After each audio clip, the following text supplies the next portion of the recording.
It's your girl Janie, and for the life of me, welcome to 40 Life of Me. If you're new, where you been? And if you're returning, thank you guys, and remember to subscribe to my channel for more videos like this. So, as many of you know, if you're returning, I made a video, top 10 things every international student coming to Canada should know, and I've been getting a lot of questions about how to actually come to Canada, what universities and colleges to attend when they're here, and how much it costs, so like living expenses and even up to tuition. And it was hard getting to reply every one of these emails and comments I was getting, so I decided to make a 3-part video to answer these questions, and I really hope it helps. So guys, okay, just so you know, I'm planning to make a live video session on Instagram and Facebook in April, but I'm only going to do it if I get 500 subscribers, because I don't want to have to do it like a lot of times during the year. So if I can reach as many people as possible in one live video, that would be great. So guys, you know what to do. Share, send my channel link to your friends who might be interested in coming to Canada, and we can actually have this conversation for longer. So I know this is not your average tutorial, but it's a tutorial or a how-to on life, a big life decision, how to come to Canada. And just as a disclaimer, I am no immigration officer or anything like that. Everything I say in this video is based on my own personal experience, my research, and my opinions from asking people and researching on these topics. So for big issues like immigration, always be sure to do your due diligence and ask a second source or a legal practitioner. Also, bear in mind that I live in Toronto, and as a lot of Canadians say, this is not a very reflective opinion on the rest of Canada.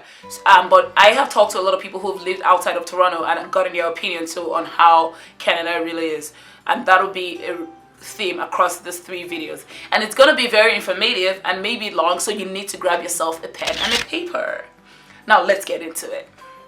So if you have bothered even researching about Canada at all, you know that there's a lot of ways to come to Canada, or a lot of application methods to come to Canada.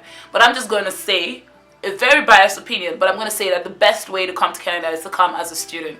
I'm going to tell you a little story. So I found this guy who I actually knew back home, and he was pretty much a big guy. He owned his own company back home, but he wanted to come here and meet his family because his family moved here a couple years ago.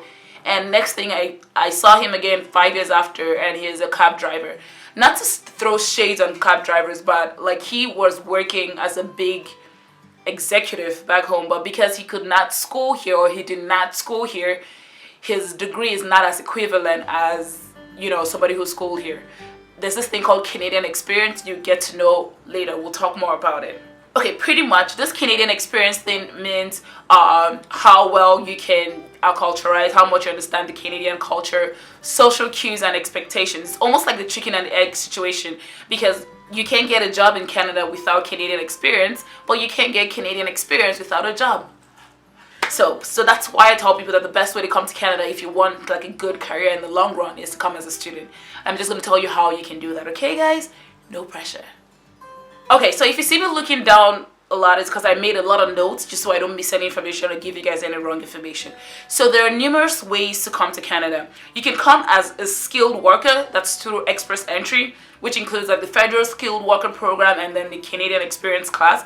That is if you plan to have like a permanent residency in Canada. You could come, you could go under the provincial nominee class. You could come if you have a business you want to start up, but then you have to show that there's none of those businesses like that in Canada. You can have you could apply as a refugee, you could come as a caregiver. There's a lot of different pools. And just a new method that was just introduced last year is the Atlantic Immigration Pilot for skilled workers and international student graduates who want to permanently live in the Atlantic region. So the Atlantic region consists of New Brunswick, Newfoundland and Labrador, Nova Scotia, and Prince Edward Island. So if you are planning on going to any schools there, most likely you're going to be joining the Atlantic Immigration Pilot program. It's a new one. You have to research about that. Like I said, I'm no legal practitioner. I'm just going to tell you on how I got to Canada in 3 simple steps. Now, this is where you need your pen and your paper. First thing you have to do is research what schools you want to go to.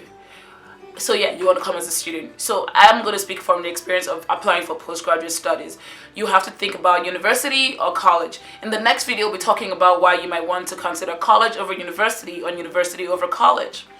But, so you research the school you want to go to based on the program, based on tuition and all that stuff we'll talk about later. And when you get that done, next step, you apply.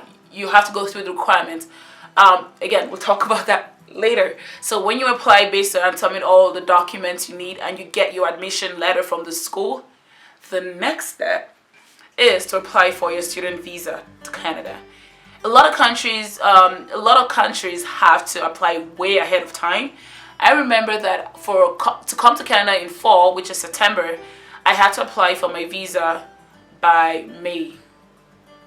Or earlier than May, I think April, matter of fact. Just so that it takes about 5 months. Some countries have it less, some countries have it 30 days, some countries have 6 months, it depends.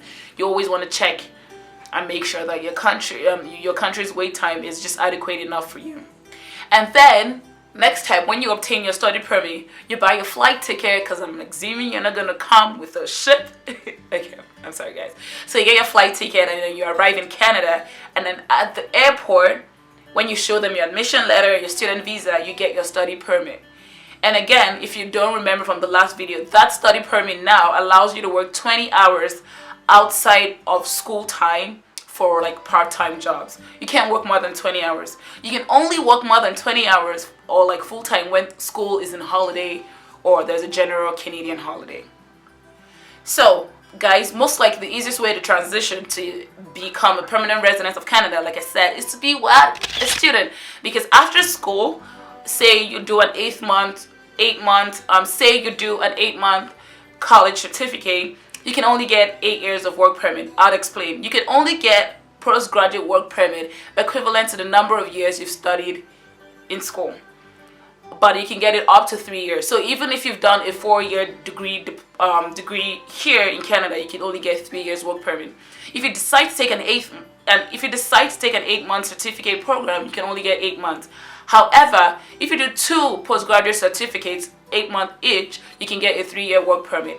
And to get a permanent residency, you need to have worked at least 1 year full-time in your field to be able to apply for a permanent residency. So that again will cover in universities versus colleges and why you might consider one over the other.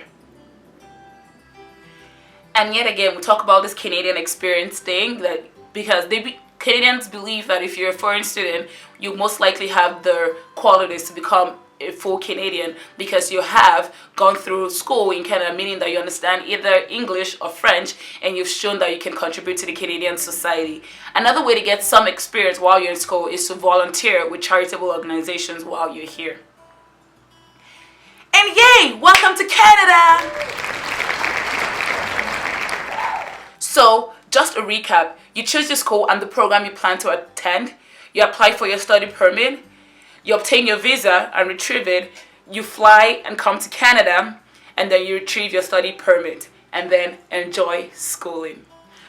Again guys, one final note, I really do plan to do a live session on Facebook or Instagram by the end of April, but I'll only do it if I get 500 subscribers. So please guys, share and subscribe guys, please. Just so I can, spread this information. And I hope I have left a 4D smile on your face today. If I have, please, you know what to do. Subscribe and leave your questions in the comment for me to answer. Now let's move to part 2.